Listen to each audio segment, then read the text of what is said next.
Now, I'm delighted to be joined by former Ireland and Leinster prop Mike Ross, who today helped launch the ISPCC Childline's Team of Us Together for Childline competition, with thanks to Vodafone and Irish Rugby. So this competition gives Irish Rugby supporters the chance to win one of the players' signed matchday shirts from the 23-man squad that's going to take on England this coming Saturday, March 20th.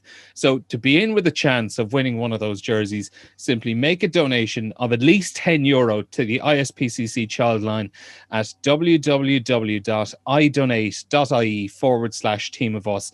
That is www.idonate.ie/team of us. So, Mike Ross, thanks a million for joining us. First question, I suppose, on that.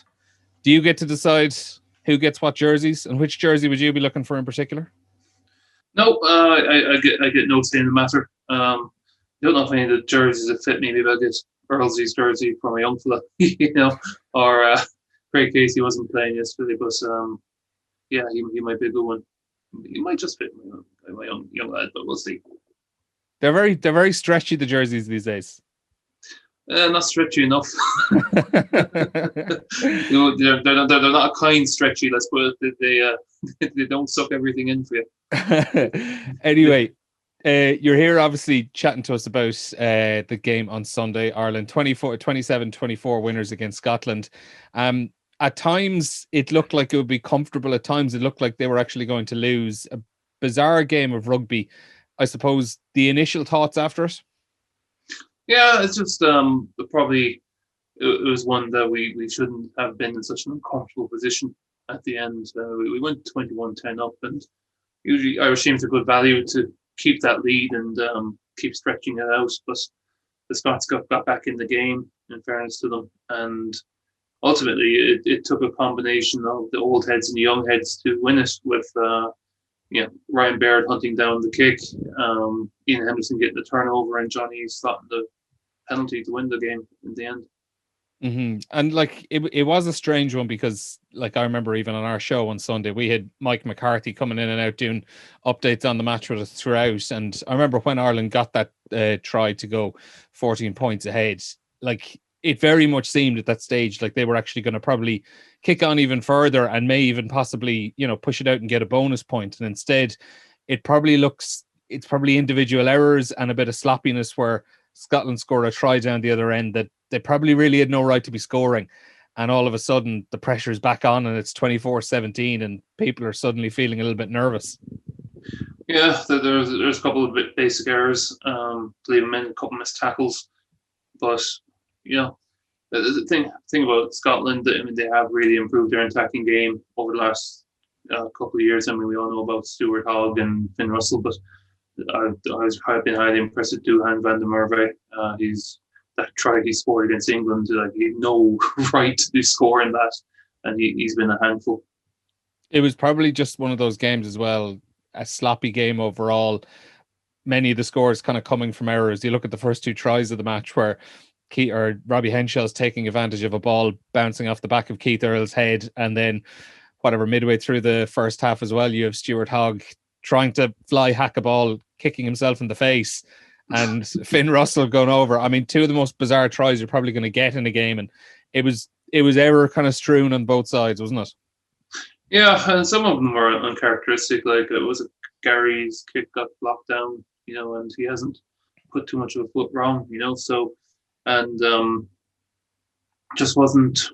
Yeah, it was a bit of a strange one. I would say that Ireland have shown decent flashes here and there, but they haven't been able to put together yet a consistent 80 minutes performance.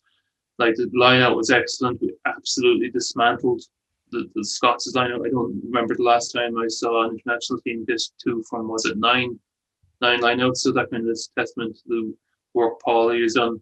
Scrum was pretty honours even. We got penalty, they got penalty. But the Irish scrum setup's been particularly good. Defence is good for large parts of it. I thought Will Connors had a super game. Some of his tackling, and who did he turn over near the line? Oh, turn over in his back and stops. Was it Duhan? I think it was. It was van der Merwe, yeah. Yeah, he stopped them. Well, they scored a few phases later, but that was a superb bit of work, So yeah, it's just you can see what they're trying to do. It's just they haven't been able to for whatever reason, combine all the sum of the parts. On the defensive front, there does seem to be worries, particularly around individual mistakes, and unfortunately, like, there has inevitably been a lot of focus on James Lowe, for example, because there's been a pattern of mistakes now throughout the competition, even since he made his debut in the autumn, and a lot of people wondering now whether or not Andy Farrell is going to put his trust in him for England this weekend, or is he actually just going to step in and take him out of the firing line, even as opposed to dropping him, but just for himself, taking him out and telling him the things to work on and go away. I'd be curious to get your own take on how big a call that is from a man management point of view if you're the player on the other side. Look, there's two sides to it, right? And I say this as a guy, I'm a big fan of Jimmy. I think he's a super player, and he's delivered in spades for Leinster, and he's had some good games in the Irish shirt. I guess you want to reward performance, so that's one aspect of it. But then, if you're a proven performer, you want to. Sometimes they just need another go when they redeem themselves. So, yeah, like I say from James's point of view, he's probably he knows that's things that can be up to his standard. And I've seen him do a lot better in those type of situations. But like you saw, he offers going forward too in the first 5 or so minutes when he made a big break up the line. So and the offload capabilities that he has. So if he's it's an easy fix. He's a big lad. He's well able to tackle. Just sometimes it just doesn't go right for you. And I remember missing some bad tackles in my day too. And sometimes for whatever reason you're not set up right, and the guy goes through your hands. I'm curious, like, if you could kind of bring yourself back to if you were ever in low situation where you'd gone through a few games where things just weren't going right for you, and a head coach has come in and he's either told you straight up, we're going to back you to go out and do it next week and prove your worth and prove a point for yourself, or have you been in the situation where the coach has kind of said, look, things haven't been going well for you these last few games, we're going to sit you for a couple of weeks and give you time to work on things? I've been in both situations, right? I guess as a player, I was always paranoid, expecting the executioner's axe. I don't think I was ever fully comfortable in the jersey. So, yeah, look, in situations where I played badly and I got dropped, I was like, yeah, fair enough. Haven't played well. And in situations where they said, look, we know you can do better than that. We're going to give you another go this weekend. I've been highly grateful. It kind of motivates you to go out and prove yourself worthy of the opportunity you're being given. Is the way that message is delivered important?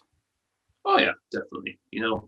I like you'll have coaches, and some of them are better than others at giving you bad news. I never minded. Look, Mike, you missed tackles. Your scrum was a bit crap at the weekend, and that's what we pay you for. So, you're sitting on the bench this weekend. That's fine. Whereas if the message delivered a bit harsher than that, that's part and parcel of it, I guess. Yeah, there are, as well as that call to be made on the wing, there are some changes that he is definitely going to have to be making for the game against England. James Ryan is ruled out after his HIA on Sunday. Gary Ringrose is out injured as well. Peter O'Mahony is back available. I suppose first on the second row, it's pretty much a case who's going to partner Ian Henderson. What way are you thinking? Do you think it's going to be Tyke Byrne maybe moving into the second row and Peter O'Mahony swapping straight into the back row, or does he put faith in someone like Ryan Baird, who came on and made a massive impact on Sunday?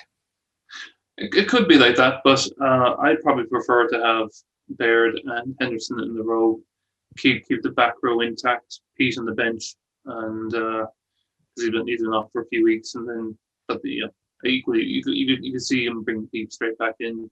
Don't think there'd be too much options over either option, to be honest.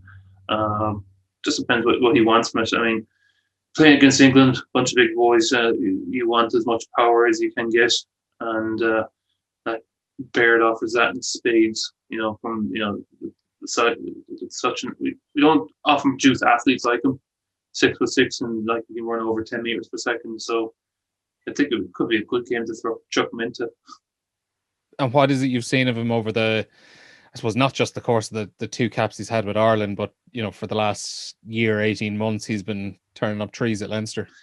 Yeah, just watching him, with Leinster when he gets his opportunity, he's taking it. I mean, he's already got a really good highlights reel. There isn't too many guys his size with his pace and his explosiveness and contact. Even his first touch of the ball against Italy, he carried it, 10 or 15 yards. So I'd get him in there and get him exposed and build a big strength and depth. So if we have himself, Hendy, and James Ryan, we're in a pretty good place, and then Ty Byrne can cover it, and there's a few other guys who we come up the ranks as well. Alton Delan's been around a while, and he's a good option as well. Ty Byrne in particular, though, is having an absolute stormer of a tournament. It seems every game he's probably been Ireland's best or second best player over the course of these 4 matches. It took him a while to really, really nail down a starting place for Ireland, having had to go and do his travels over in Wales and come back. But I'm sure you would have crossed paths with him in his early days at Leinster. What sort of a lad, what sort of a player was he like back then? He was an absolute pest, because we'd be doing mauling sessions, and somehow like you see today, he end up wrangling on the ball, and guys be poking the head off him because to try and get him off. But he was a bit unlucky at Leinster. He just kind of consistently injured for a year, so he wasn't really able to put his hand up for the contracts. But as I can empathise with, I had to put the rucksack on the back and head abroad to get some game time. And he did that, and he took his opportunity and did really well with Scarlets, and then came back and months took him. So he's a great player. He's as you can see, he's an absolute pest on the ground. He's a pest in the maul, and he puts himself about and makes his tackles, and he's pretty handy ball in hand.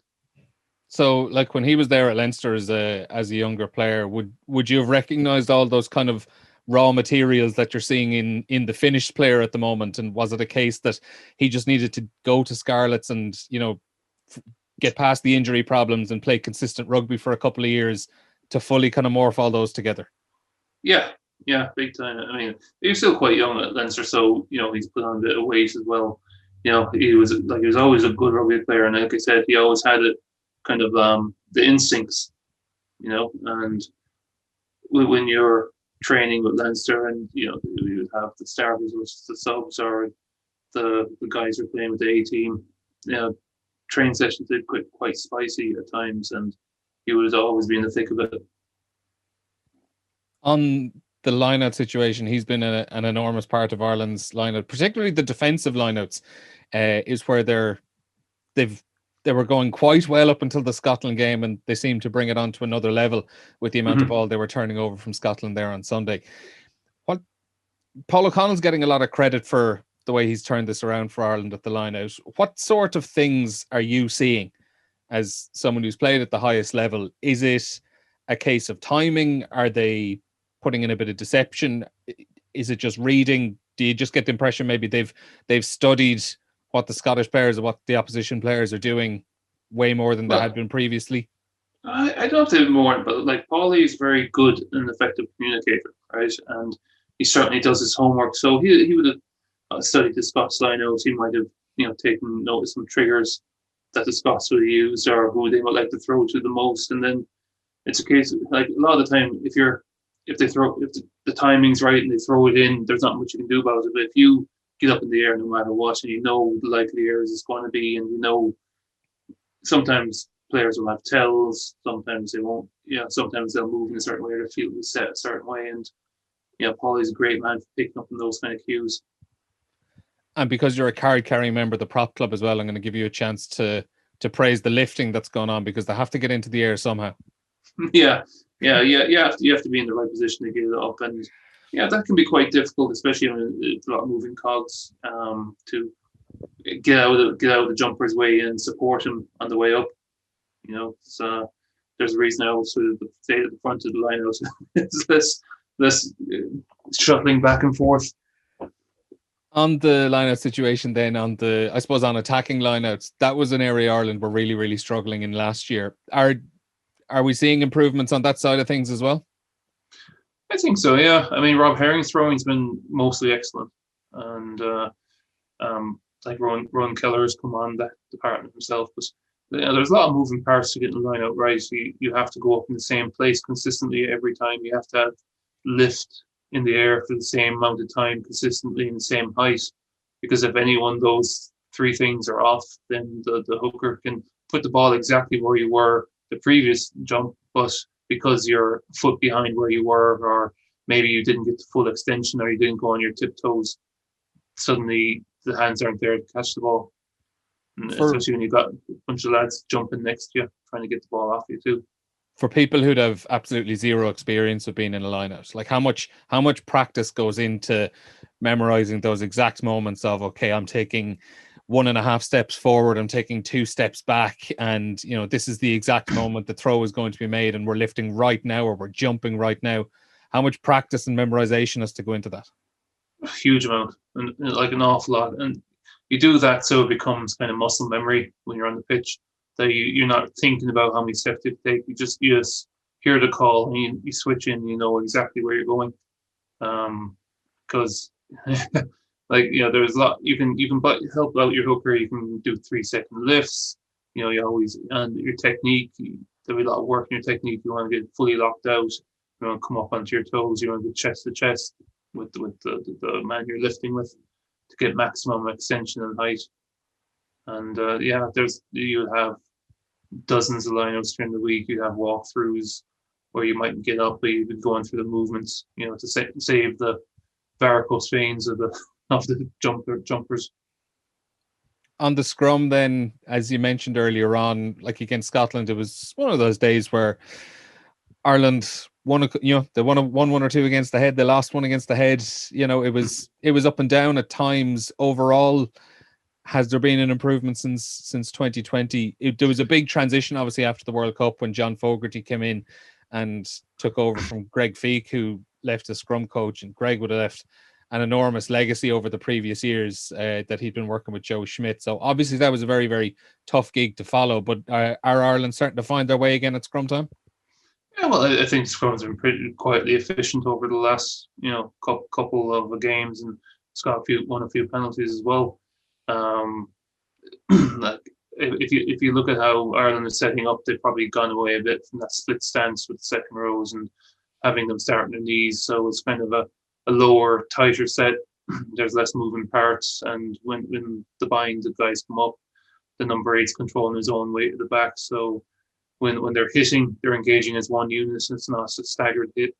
And I think you'd have seen Sarri's doing well against Leinster with that setup, and it's always a bit of an arms race in the scrum. As soon as one team is successful with technique, the other teams will copy it. Remember with that axial loading, a couple seasons ago that they banned, but people copied it because it worked. On that setup with the second rows, as you were mentioning, the back rows, where everyone essentially is starting out on their knees on the ground, as opposed to the second rows having, one knee on the ground and one knee in the air. Something else on the second rows that we'd spotted a couple of weeks back in the Italy game, and something I noticed on Sunday as well against Scotland. On a lot of defensive scrums, we're seeing Ireland's loose side second row actually not binding on his second row at all. So what we're kind of seeing is they're starting out bound, and just as the referee's calling crouch, I think it was James Ryan or Ryan Baird at times as well, they're just dropping the arm in and actually binding in under the hooker as well. So they've done that on a number of defensive scrums. I'm curious, from your own point of view, how much extra support are they giving to the hooker, even if legally I don't think they're absolutely entitled to doing it. It's a strange kind of rule. I mean, like, technically it's legal, okay? Why? I'm not entirely sure. Like, the idea behind it is if you're kind of double clutch, right? So you get one shoulder, and it gives you better shoulder contact with the arses of your hooker and prop. It strengthens the joint between their hips, so they don't get split as easy. The corollary is your second row partner better be holding on to you for dear life, so you don't get split. But then number 8 can help you with that.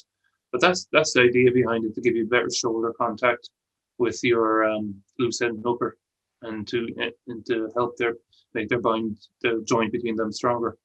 Yeah, I'm curious to see what the logic is behind that officially not being allowed in the laws of the game. My own theory is that it probably dates back to maybe the 80s and 90s, when the only time a second row was binding in under his hooker was to dish out a bit of redemption for something that happened earlier in the game. Yeah, yeah. Well, yeah, we did get. Yeah, I was on the receiving end of a couple of those, but yeah. There is just one other bit I want to ask on the scrum and the front row as well, because Tadhg Furlong has come back in the last few weeks and he's been brilliant. I'm sure you were incredibly envious watching him dancing like Phil Bennett past a couple of Scottish players yesterday afternoon. I was actually disgusted. I just wanted them to go over them. You know, the old Maori side stuff. Not around them. That's not on. But just on the options, obviously Ireland have now, and I suppose the depth chart of their tight and loosehead props. A lot of people would have wondered maybe for the last year or two, would Andrew Porter be a long-term option to actually go back to loosehead? I'm curious to get your own opinion of it. That would Ireland be better off keeping Tadhg Furlong and Andrew Porter both as tight head props, given how many minutes both props are actually going to be playing in a game? Or would you prefer to see Andrew Porter maybe move back to loosehead, and you'd be starting Tadhg Furlong and Andrew Porter long term? Not in a million years. You wouldn't. I wouldn't. No, I wouldn't move him back. Like he spent the last 5 years learning his trade there, and why would you want to put him back? Like I get.